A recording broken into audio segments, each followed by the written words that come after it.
Welcome into the 2024 Power 4. Now Power 4. I'm probably going to trip up a couple of times and say Power 5 preview. But Power 4 preview, this is where we go week by week, conference by conference, to pick every single game of the college football season. If you're watching this, like the video, it's free, doesn't cost you anything, helps the economy. Or don't, actually. I just love putting this together. It's my favorite thing that we put together all year here on the channel. And it's been months in the works getting prepared, analyzing schedules, and now we're gonna pick them this week. We're doing the ACC to start off, mostly just because they're starting off with week 0 with SMU and Florida State playing, and they're separate week 0 games, so kind of had to get this one out first. But we're also going to do each conference, and we do them all the same. We go week by week and pick all the games for each member of the conference that week. And I like doing this in particular because I feel like it's easy to kind of get in a hum. Like if you're just looking at a team's individual schedule and saying, oh, well, you know, and seeing how they match up that way. This gives a more organic feel to it, kind of like the ebbs and the flows of the season. I think the big example of where that paid off last year was USC. They were preseason favorites to win the Pac-12, and they had a really talented team. I know they didn't finish off very great, but don't let everybody fool you. They were a popular playoff pick and a popular Pac-12 pick, but as we went week by week last year, doing the same exact series in the same exact format, we realized that they played 9 straight games right in the middle of the season because they played week 0, and then they had like a weird week 3 bye, and then they had a bye at week 12. So they would have had a bye between an extra bye between their last regular season game and the eventual Pac-12 championship game, with that Army Navy game right in the middle, which is really weird. I've never seen a schedule built like that before. But I said on the same kind of program was USC. They're very talented. Caleb Williams is a superstar. Lincoln Riley is a winner. Make no mistake about it. But this schedule isn't conducive to winning a conference championship, especially with how competitive the Pac-12 was last year. And then, yeah, they lost a couple of games right in that stretch, and then the wheels fell off. So it is what it is. But that's why we do this way, is that it really gives you the flow for the season, and the way that it kind of ebbs and flows. This year we're going to do a better track of like keeping record on how this goes, because I have a couple of winners from last year. Mississippi State, I was 11 for 12. Oklahoma, I was 11 for 12. Georgia, I was 12 for 12, but that one was easy. That one feels like it doesn't count. But I had some real good winners on there. Had some stinkers.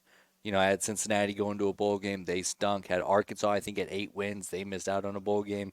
They stunk. So we're going to do a good job of keeping record and see how we're doing throughout the year. So that'll be fun. But let's get started here. So what we'll do is we'll start off. I'll just give like my generic notes for each team, so that way we kind of get a good feel on how we're feeling about the teams going into the season. So we'll start with Clemson.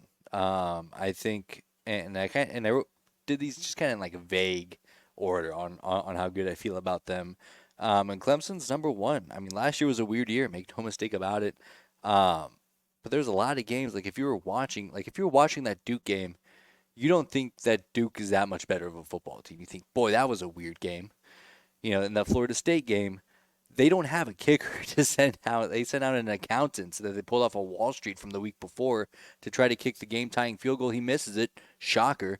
Um, and so they lose to Florida State in overtime. But they've won 8 ACC titles in 10 years. Their offense, I think, is going to be a lot better. I think Garrett Riley, I feel really good about Garrett Riley. That's why I picked him to win the ACC last year, is because of Garrett Riley. I think another year in the system, because that was the other thing with them, especially early on, they just looked uncomfy. They looked uncomfy.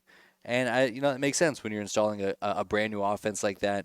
And the way that they talked about Garrett Riley going into that season, that's a team that's a real big change. Um, I think it's so when people talk about Clemson, they talk about their lack of the portal, and that absolutely could be their Achilles heel. And if they go 7-5 this year, that's what people are going to point to, and rightly so, probably.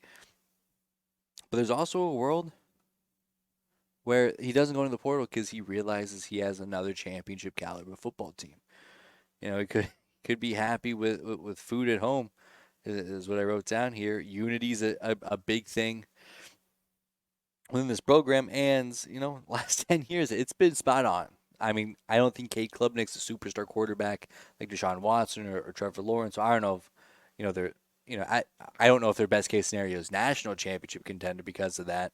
Um, but there's a world where they go 10-2, 11-1 because of that unity, and because they didn't need to go get better anywhere else. Like, and that's what drives me nuts about this portal talk is people talk about how they don't use the portal.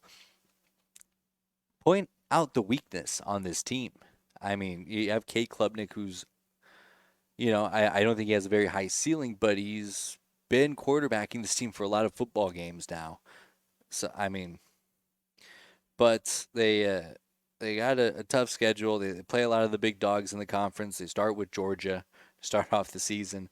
But what I like about their schedule in particular, just kind of not glazing, gazing through it, is the fact that there's a lot of gaps between their big games, and there's a lot of opportunity to win games and figure it out if things do go well. So it sets up very well to not spiral. So that's Clemson. Florida State, boy, they could be a team that takes a huge step back. And not in like a derogatory way, not in a way that like, last year was such a fluke. But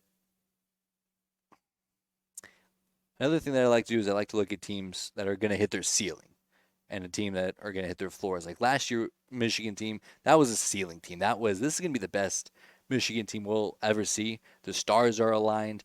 They have the experienced, talented quarterback. They have a cohesive offensive line full of NFL players. Their defense is riddled with NFL talent.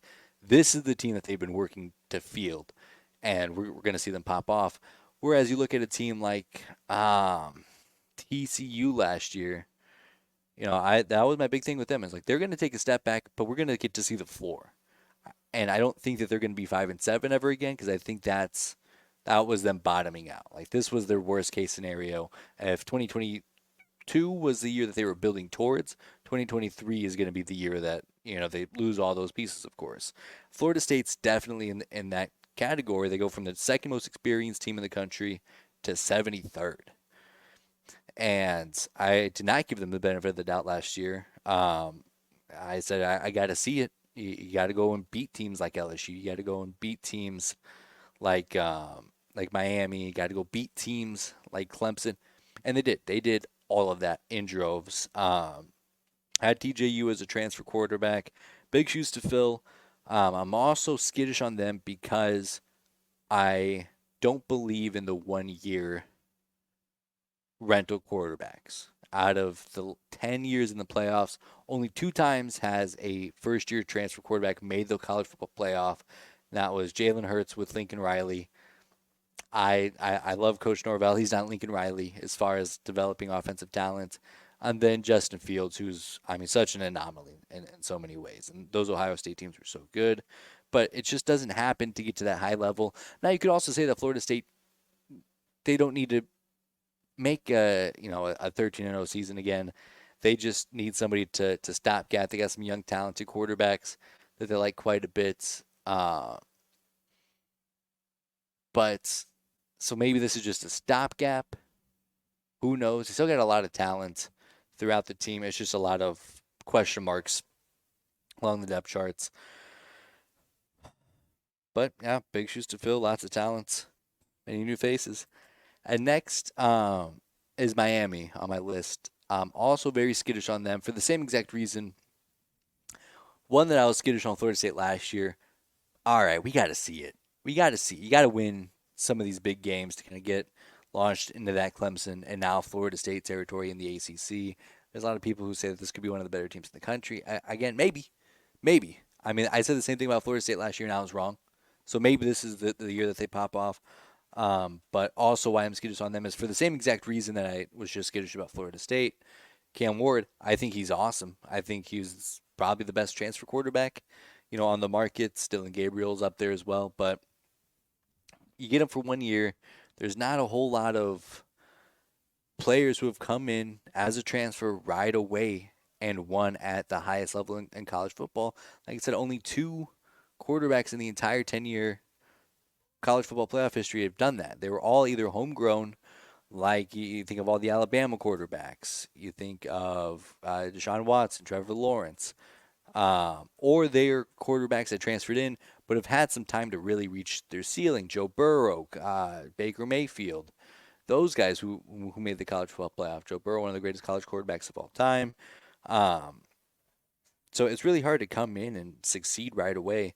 And I really like what Miami's doing. You know, I was pretty high on them last year. But we'll see. They have a strong offensive line and Damian Martinez. So if there's going to be a team that kind of bucks that trend, this is a team that you kind of build for it. A lot of fresh defensive players. Um, and they had a couple of games last year that they really should have won. Obviously, the unbelievable loss against Georgia Tech, where all they have to do is kneel down on it, and they win that football game. That's, but I mean that's pretty much how that season went for them. It's just close losses, so they can get some of those to go their way. Yeah, I think they're going to be a really good team. ACC championship, good. I don't know. We'll see. We'll see. SMU, I'm really high on SMU. They bring back the most experience in the conference. Preston Stone was really good last year. The team was really humming along before. I mean, if Preston Stone doesn't get hurt, they probably play Oregon in that bowl game instead of Liberty. But he was awesome. Bring back their top three running backs, all seven wide receivers who had more than 20 receptions. The old line has 120 combined starts. Um, they are built from the transfer portal, so they'll have to mesh, but I think they have the runway to do that. Um, defense will be the question mark. Um,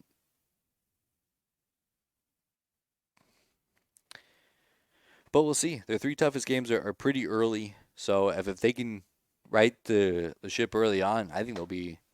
I think they'll at least finish in the top five, and they're absolutely an ACC contender if they can win a game or two that they shouldn't win.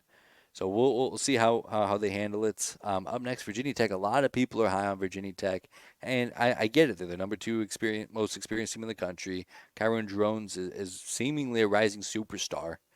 Um, 17-3 touchdown to interception ratio. That's crazy. Five rushing touchdowns. They'll have their top two running backs and their wide receiver back, and probably the most important part of that offense is their entire offensive line back. Their defense brings back 10 starters. They'll be better in every way, shape, or form, and they went from 3 wins to 7 wins, and they finished 5-2 last year. So we'll see if they can take another step up. I think that they're absolutely built for it. We'll see, but yeah, when I talk about ceiling teams, this is an example of that. Is that we're going to really see what this team can accomplish here in this first like major wave of the Hokie era. Louisville's up next, defending ACC runner-ups. They had a lot of good breaks to get to 10-2, but still very good. They bring back, you know, veteran feels like doesn't feel like a strong enough word. Tyler Shuck. QB2 race will probably be very important considering Shuck has been unable to stay healthy and the fact that he's 87 years old. That's going to be tough. Defense is going to be tough. They bring back Sean Gillets. I think that's his name. Boy, my handwriting's so bad. Let me see if I can find it on here. Ashton Gill, and I might be saying his name wrong. That might just be on me. 11 sacks last year, and that's crazy production to bring back. I think their schedule just kind of skimming over it. It's going to bring them back to earth a bit. But I mean, pop off for 10-2. If you can get to 8 wins this year, you know that's absolutely something to build on. 18 wins in 2 years, that's pretty good. NC State's, boy, it's hard to find success with three different quarterbacks like they had last year, and they probably overachieved a little bit to get to 9 wins. Also, I'm 21 seasons now into my first dynasty on college football 25. NC State's a powerhouse in that game. I don't know. NC State and Purdue, I don't know how they do it, but powerhouses. National championships every year. It's unbelievable. And they do have the best schedule in the ACC, so there's a lot of winnable games on there. So 9 wins. Well, I felt like they overachieved to get there last year. This year kind of feels like where they should get to. They do bring in a veteran offensive line, so that's going to be very good for them. A lot of cohesion. Quarterback Grayson McCall coming in. Jordan Waters will probably raise production quite a bit last year. If Grayson could just stay healthy, that'll be a huge bump, even if he's not extraordinarily better than a lot of those guys. But the defense is going to take a step down. Secondary is going to be fun to watch, but that's going to be about it. A lot of fresh faces there. North Carolina. Ugh. Boy, they had a lot of hopes last year. Drake May, one of the Heisman front runners going into the season, and they started off fine, but finished 2-5. A lot of teams, a lot of people CFP dark horse. They bring in Max Johnson, who had 22 starts in the SEC, so that's great news. They'll have a good wide receiver room and almost an entirely new offensive line. They do bring in a new defensive coordinator, Jeff Collins, that should keep the defense from regressing despite being back a lot of new faces. They do bring back Camion Rucker, their team's leading sacker from a year ago, so hopefully that means good news for them. ACC powerhouse California, Cal Berkeley. They're looking for back-to-back bowl appearances for the first time since 2018, 2019, so before COVID. That puts it into perspective. Uh, they bring in UNT and ULM quarterback Chandler Rogers to compete with Francisco Mendoza, who was the team's most productive last year. But they're really going to be leaning on Jaden Ott, the 1,300-yard rusher. Bring back two of their top three wide receivers, so their offense should be better than they were a year ago. Should be more productive. But they'll really be leaning on their defense. A lot of strong defensive backs, improved linebacker play. So, I mean, they're going to have an opportunity. It'll be weird. I mean, that's a lot of travel. I mean, you got to think about it. You play Stanford, then the next ACC game you play at SMU. That's probably 1,000 miles away, and then everybody else on the Atlantic coast. I mean, so that'll be interesting. I'll be curious. I'll be really curious to see how that goes as far as like miles traveled and how that affects you. Because I mean, it matters even in the NFL if you're going from the East Coast to West Coast or playing in a different time zone. It matters, and nobody's gonna have it worse than um, Cal and Stanford. Georgia Tech, dude, watch out. I don't know about this year, but they're recruiting at a very high level, like an outrageously high level, a surprisingly high level. They're really trying to run the state of Georgia, which Georgia and Alabama are so weird because you would think that the Bulldogs and the Tide would really run that state and keep all the talents in house for themselves. That's not necessarily true. And Georgia and Georgia Tech, I mean, that's a prime example. Georgia Tech is feasting in the Peach State. It'll be the best offense that you've seen of a Georgia Tech team since before they adopted the triple option way back when. They bring back Hayes King, who was very steady for them last year. 1,000-yard rusher and Jamal Hayes. I think that's Haynes. Okay, if you had to read my handwriting, you wouldn't be able to either. Haynes. Uh, 3/4 of their top wide receiver core from a year ago. It'll be year number 2 for offensive coordinator Buster Faulkner. Defense will have a lot of new faces. Again, talented. They bring in 9 transfers, all of them starter caliber. New defensive coordinator Tyler Santucci from Duke, and if you don't know where he comes from Mike Elko, and that Duke defense was awesome. He was at Texas A&M with him as well, so they should be much better. The wins may not reflect that as much, but boy, if you're buying stock in a team for the next 3 or 4 or 5 years, Georgia Tech's one of them for sure. Pittsburgh, boy, their 3-9 season from last year kind of feels like an outlier. That was silly. Uh, but their offensive line should be more consistent. They had 12 different lineups last year, which is crazy. So as long as they're just even kind of consistent, see a huge bump there. Bring in a couple of transfer quarterbacks. They got a new offensive coordinator in Cade Bell, who runs a simpler offense than what they've tried to run in the past. So hopefully they can find some kind of base success to build on. You know, they may not pop off for 10 wins like they did a couple years ago, but the defense brings back 5 players with multiple sacks, so that's great. Defense should kind of hold it down, but I think if you're trying to find a team that's going to jump up in their win total. Pittsburgh's definitely one of them. More so to do with how bad they were last year than anything they'll accomplish this year. But Syracuse, boy, what a wild ride it's been for the Orange man. They got up to number 12 and 22, back-to-back 4-0 starts, 6-0 starts in 2022. So they've had some flashes over the last couple of years. It feels like they're ready to try and compete. Um, I kind of compare this kind of shift in focus administratively to kind of Colorado. They had, really good year with Mel Tucker. They were actually knocking on the door of the college football playoff. Make no mistake about it. Went to the Pac-12 championship game. Got blown out. Got knocked out of that conversation, but ended up finishing top 10. And then he left. And now they're like, well, shoot. Bummer. I guess we'll just hire this guy, Carl Durrell. And Carl Durrell stunk. So in 3 years, they got to see what it was like being a top 10 college football program and being the worst college football program. And we're like, all right, we got to put all of our eggs into this basket and really focus in. And we want to try to get that top 10 team back. So that's where they, made that big swing for Coach Prime. Syracuse is kind of, seems like they have that urgency. They hired Fran Brown, who could be one of the best coaching hires of this class. They bring in Kyle McCord and 9 offensive transfers. So they're really trying to fill this team with talent. Fran Brown is selling something that players are liking. And so if they mesh, I mean, oof, watch out. Same story for the defense. A lot of transfers, a lot of new faces, but every unit on the team is more talented than last year and shouldn't really take any steps back. They had a favorable schedule, so you see a lot of teams kind of take that first year step back. I don't know if we need to expect that with Syracuse. Wake Forest, their offense brings back 8 starters.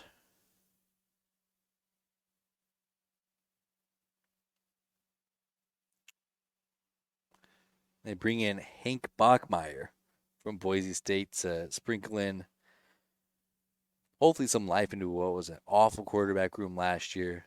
They have senior Michael Kern, who will also compete, so their quarterback competition might be settled by now. These notes are kind of stale. But watch out for that. The defense will be young and talented. They got a really good defensive back core, but they'll likely be closer to the 22-8 win season than the 4 wins they had last year. Boston College, also talking about real high-profile head coaching hires. I mean, Bill O'Brien's a huge gift for Boston College. And he was able to retain a lot of the roster. And I think that really speaks loudly to what kids think of him and what his team thinks of him. So especially these days, good teams have a lot of transfers, let alone somebody who's bringing in a brand new coach. But retaining a lot of the roster.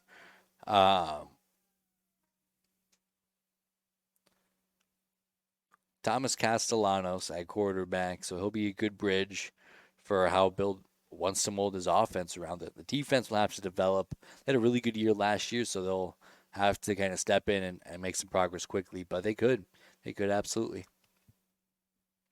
Virginia, year 3 under Tony Elliott. I would think would take a step up. Boy, it's hard to imagine them taking many steps down. They bring back both of their quarterbacks and Tony Muskell. And impressive freshman Anthony Calder. And they bring back their impressive freshman nonetheless. So the best UVA that they'll have defensively since Elliott took over. They got a bad rap last year, but they were on the field a ton. So it's really tough to gauge a defense. So I think the defense are going to turn some heads. Stanford. Boy, Stanford's going to have a tough run. Year 2 under coach Troy Taylor. And he's not used to losing. He was 30-8 at Sac State. So you got to think that you can win anywhere. He's the kind of guy that you target. Their offense should take a step up.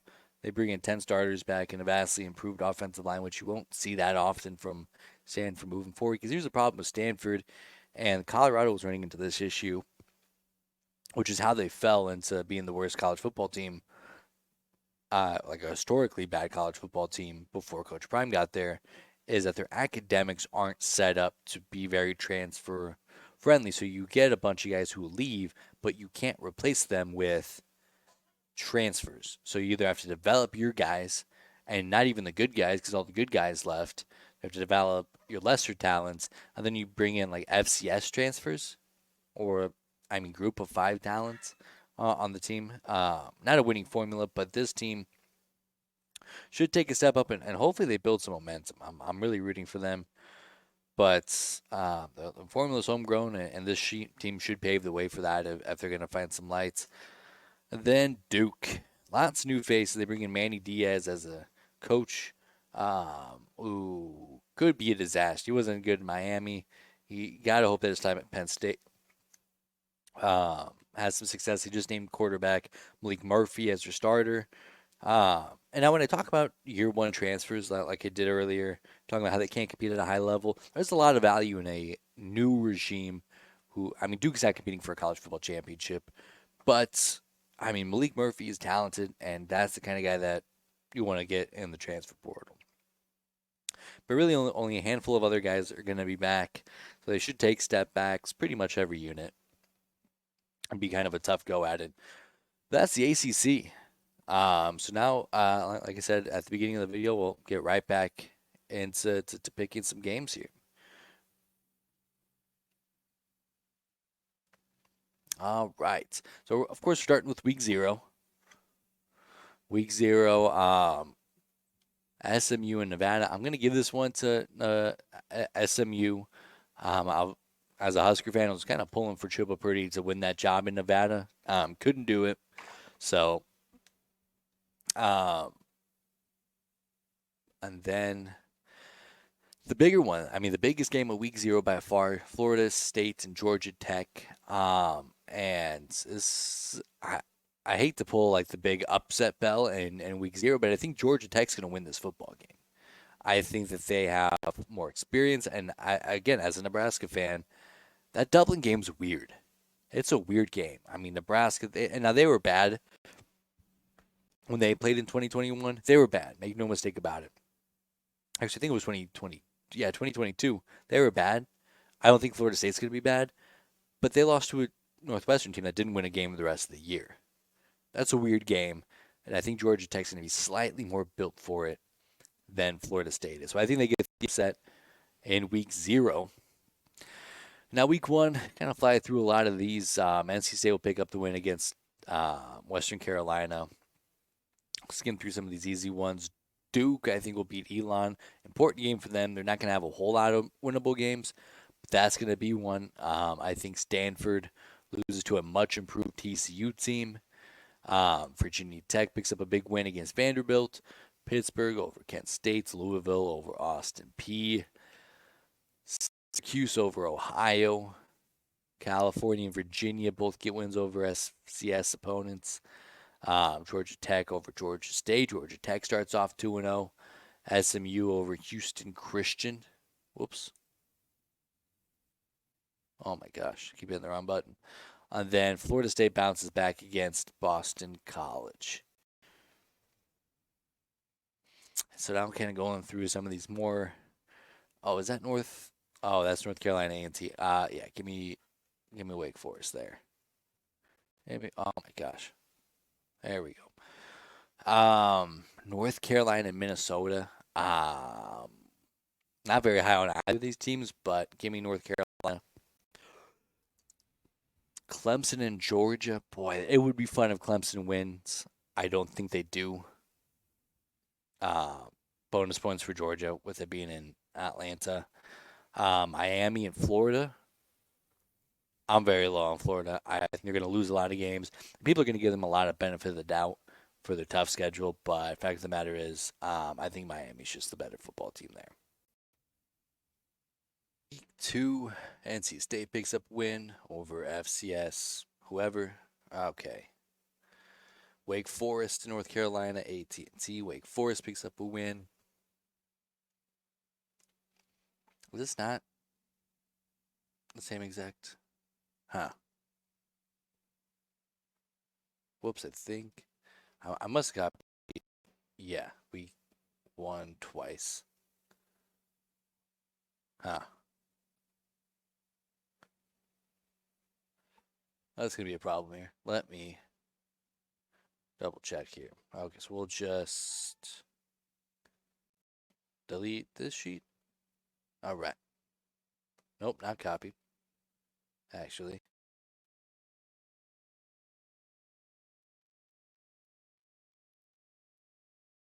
Okay, let's try this again. 7th. Okay. SMU is hosting BYU. If it was the other way around, if they were going to Provo for a primetime game, I'm not taking SMU in that spot, but they're at home, so I think they'll win there. Oh, boy, this one feels yucky because I don't feel good about Duke or Northwestern for that matter. I think Northwestern's going to take a step back. Um, and they're playing in that weird makeshift stadium right on the lake in Chicago at night. Give me Northwestern. That's a weird spot for Duke to go into. I think Pittsburgh picks up a win against Cincinnati. I think Georgia Tech picks up a win against Syracuse. I think Auburn. I mean, Cal gave them some trouble last year, but I think they bounce back well. I think North Carolina takes care of Charlotte. Boston College takes care of Duquesne. Louisville over Jacksonville State. Tech over Marshall. Miami over Florida A&M. Give me give me Virginia on the road against Wake Forest. Stanford over Cal Poly. Tennessee over NC State, and then Clemson over App State at night. Watch out, they're always sneaky. Up next week is September 14th. I mean, we're still in September, so no real need to look at conference standings, but just want to throw it out there. Right now, it'd be Georgia Tech and Virginia, and I think that would be an outstanding ACC title game. Florida State takes care of Memphis. NC State over Louisiana Tech. I think Missouri picks up a win against Boston College, West Virginia, and Pittsburgh. Give me West Virginia. On the road will be tough. Rivalry game, that's tough, but I really like the Mountaineers. Garrett Green, watch out. Ball State, Miami. Give me Miami. Georgia Tech over VMI. North Carolina probably winning the state championship there against NC Central. Duke picks up a win against UConn. Virginia Tech goes to 3-0 against Old Dominion. Ole Miss takes care of Wake Forest pretty easily. I like Maryland. Oh boy, this could be the game that puts Virginia on the map. I'm not bold at night, Saturday night game, and Virginia. Maryland's who is Maryland's quarterback? Can we figure that out? How long is that gonna take to figure out? Not long. We got it pulled up here. So let's see here. So they are going to have MJ Morris, ACC legend. MJ Morris starting for Maryland. Mike Loxley, his 7th year there. I like that.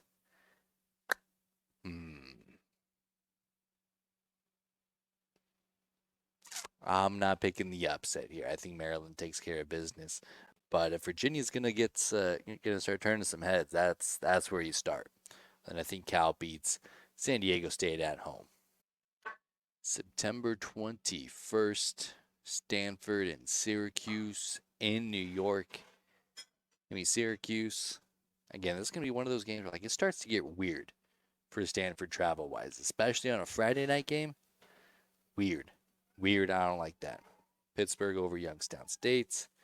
TCU and SMU. I mean, I'm a TCU loyaler, so I like the Frogs. But if SMU's going to make a real, it's going to start making some noise, starting turning some heads. This is the spot where you do it 5 o'clock on the CW. The favorite sports network. Miami and South Florida. Miami takes care of business on the road. NC State and Clemson. Clemson picks up the win. Virginia over Coastal Carolina. Georgia Tech on the road to Louisville. I like Georgia Tech here. I like Georgia Tech. James Madison, North Carolina. Virginia Tech takes down Rutgers. Rutgers sneaky good. Sneaky good. They're going to win 7, at least 7 Big Ten games. Let's see here. Boston College and Michigan State. Oh boy, I don't like any of these teams. Both first-year head coaches. I think I like Michigan State just because I like their quarterback situation a little bit better, a little bit more cohesion with Chile Sands, Jonathan Smith, I guess. That game could go either way. Florida State takes care of Cal. Whoops. And then Duke takes care of Middle Tennessee. September 28th, Miami and Virginia Tech. This is going to be the game where I'll admit I'll buy into Miami if they go into Virginia Tech and win that game. Um, Rowdy environment on a Friday night. Give me Virginia Tech. Big win there for the Hokies. Syracuse takes care of Holy Cross. Notre Dame and Louisville. I like Notre Dame. Stanford and Clemson. The Tigers will roll there. Wake Forest over Louisiana. Boston College over Western Kentucky. NC State over Northern Illinois. Florida State over SMU on the road. I saw that SMU already sold this game out. A real big deal for the Mustangs. And then North Carolina and Duke for the Victory Bell in Durham, North Carolina. Give me the Tar Heels. I don't feel great about either team, but I trust Mike Brown over first-year Manny Diaz. First weekend of October, Syracuse takes care of UNLV, Boston College, and Virginia. I like Virginia at home. Clemson and Florida State. I think Clemson bounces back in a big way. This is going to be a big game for the conference. I think that they win SMU and Louisville. I also think with SMU, they haven't had a bye yet, I don't think. Oh, maybe they have. They've only played 5 games. So maybe they have. Louisville's not an easy place to play. But boy, if you're SMU, you just lost to Florida State. You lost to TCU the week before. I think you go and get this one. NC State and Wake Forest. I think I like NC State quite a bit more. Pittsburgh and North Carolina. Give me North Carolina at home. Virginia Tech goes on the road at Stanford. Again, weird one. Watch out. Miami and Cal on the road. Watch out. Weird one. But Miami, definitely the more talented team. And I think Georgia Tech jumping out to 6-0. They get a win at home against Duke. I like Georgia Tech. I didn't think I'd have them 6-0. Halfway through the season, some of the surprise that I think I had Virginia at 4-1. That's surprising. Georgia Tech at 6-0. And now that's really dependent on them picking up a win, upsetting Florida State. Virginia Tech's off to a great start. Like I think they absolutely can be. Louisville not having a great start. They might come down to earth. Again, these standings that you see here on the right side, the projected finish, that's the media poll. That's not necessarily what I think. I certainly would have had Clemson over Florida State, SMU, and Virginia Tech over Louisville. Virginia Tech might even be ahead of NC State. I'm not thinking that they get off to a great start. But here we are, the infamous October 12th date. We got a lot of good games throughout the country. Oregon, Ohio State, Red River, and Oklahoma, Texas. I don't think any of those marquee games are in the ACC. Stanford off to a tough 1-4 start. I don't think they pick up the win against Notre Dame. Louisville bounces back. They pick up a win against Virginia. Syracuse and NC State. Give me NC State. Georgia Tech and North Carolina. 6-0 teams. Now,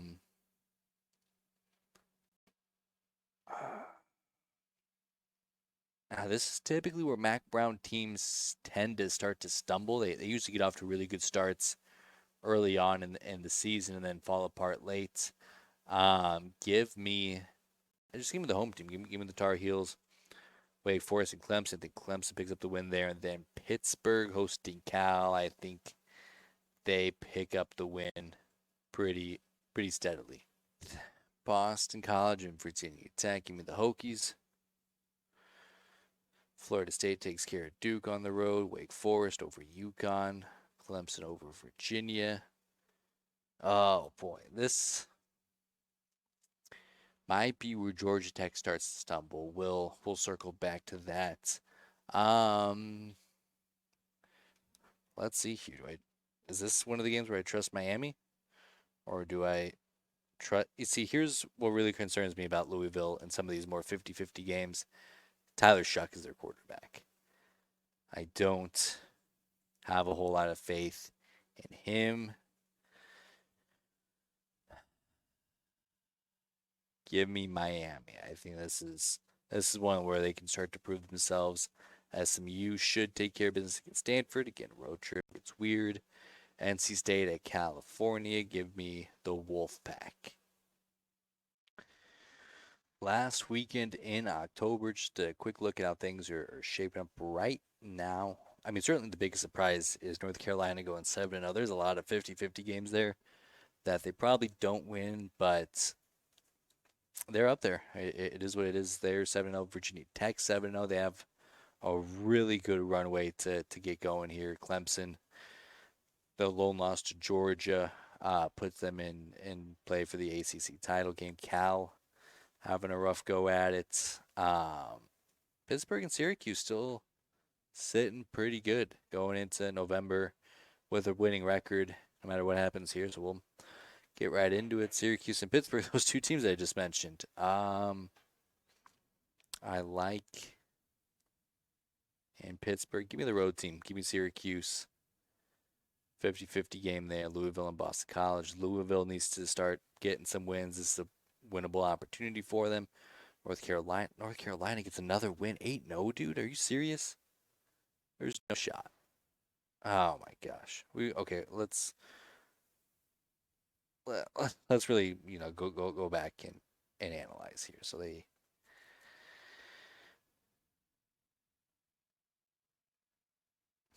beat Minnesota.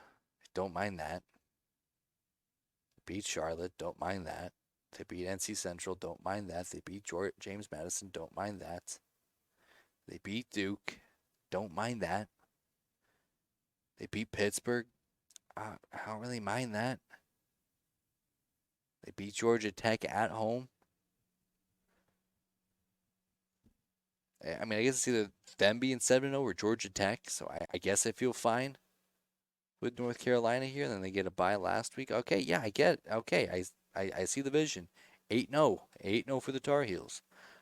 Florida State and Miami. Again, got to see it from Miami. Um, I've seen it from Florida State. I think they go in and pick up the win there, although I don't think I updated Miami's record from last week because they lost.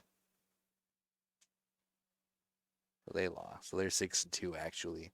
Soon to be 6-3.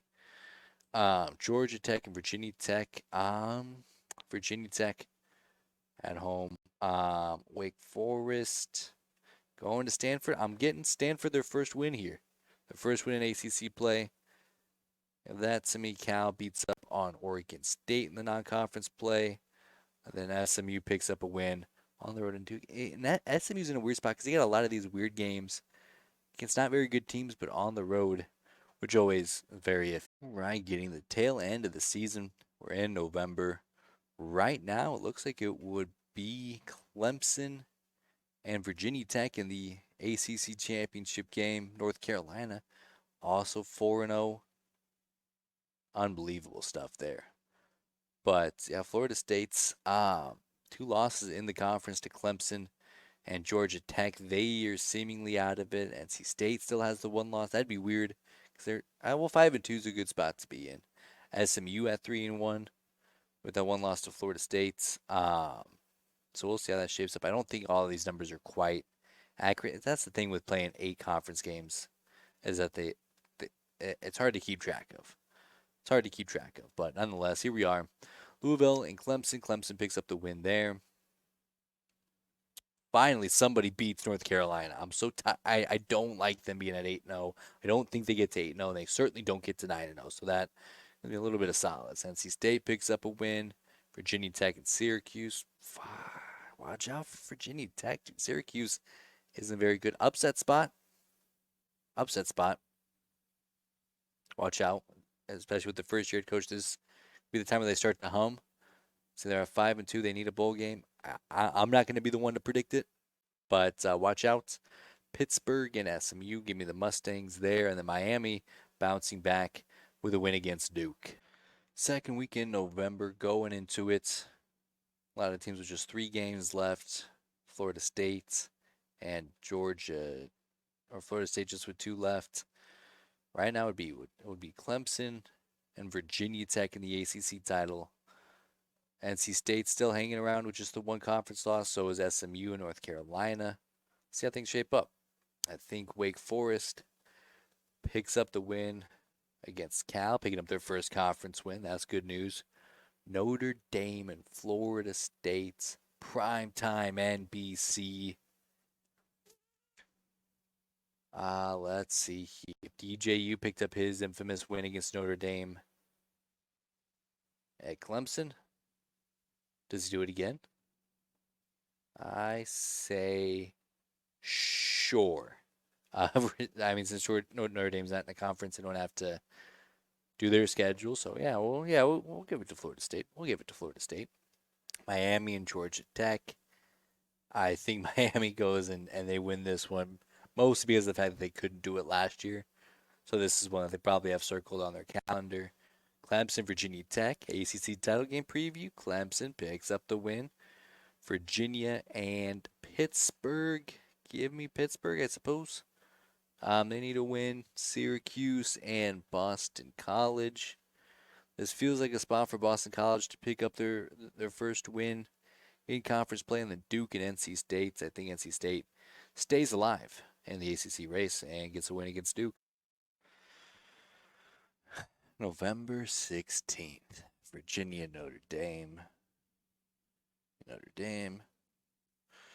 Wake Forest, North Carolina. God, dude, North Carolina, do they really just have that easy of a schedule? Because that is a crazy easy schedule.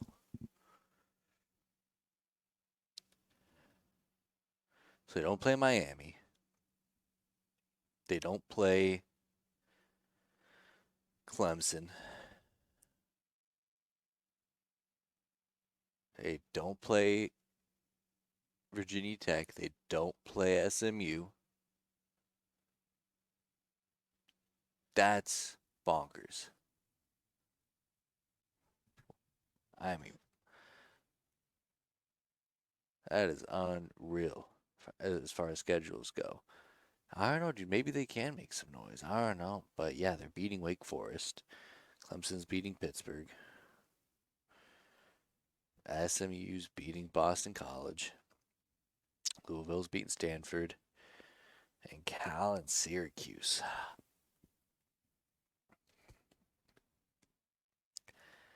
Oh man, I mean, that's all the way across the country.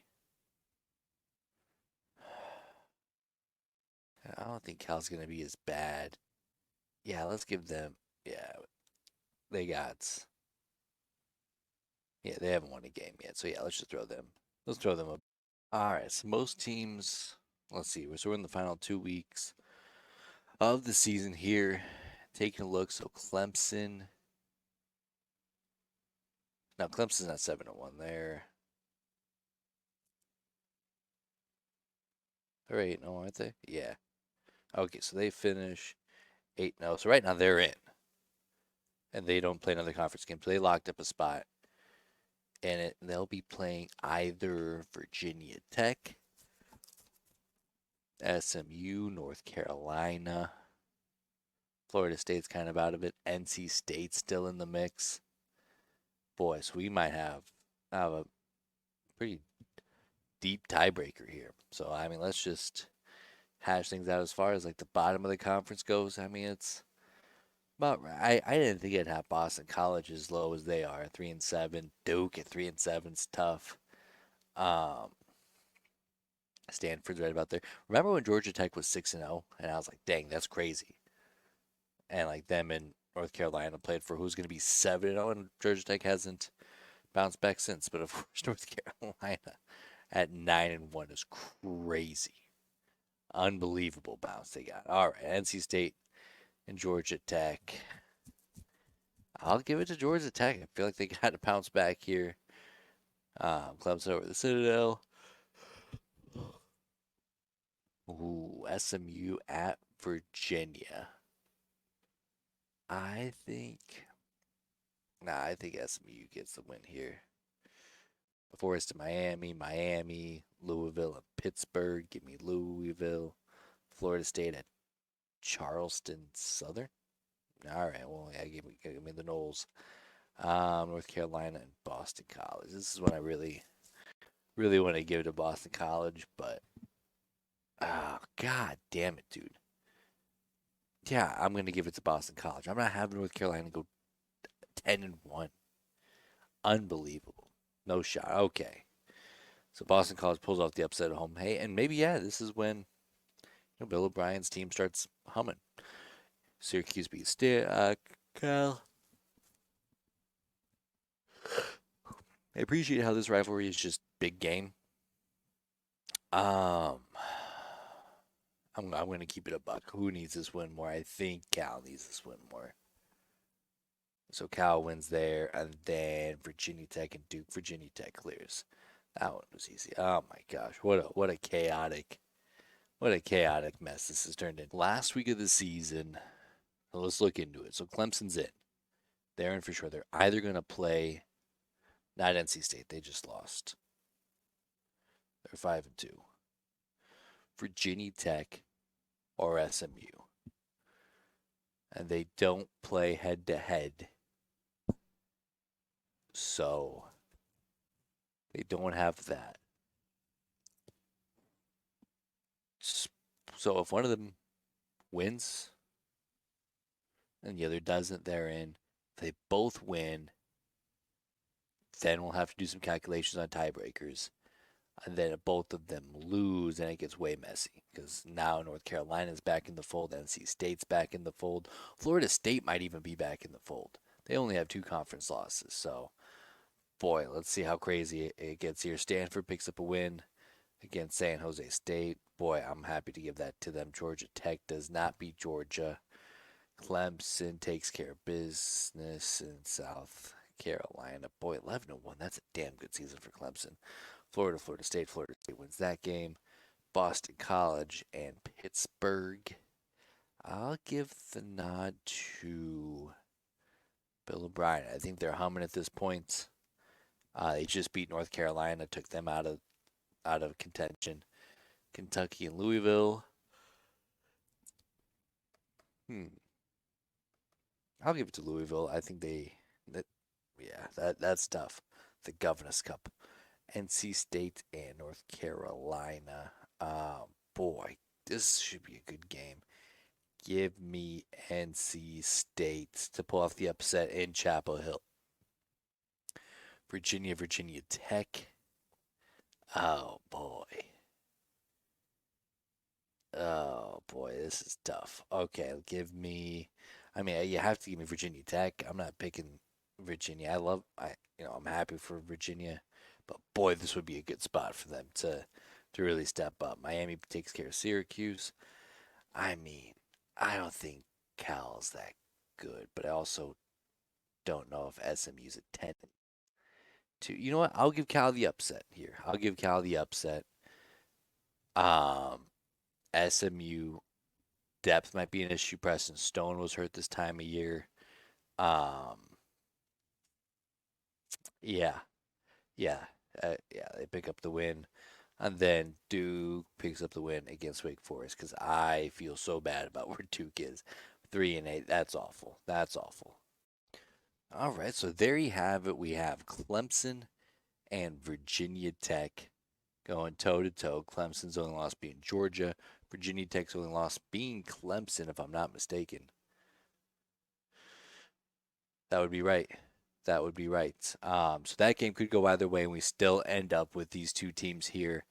Boy, if it feels weird, feels very weird picking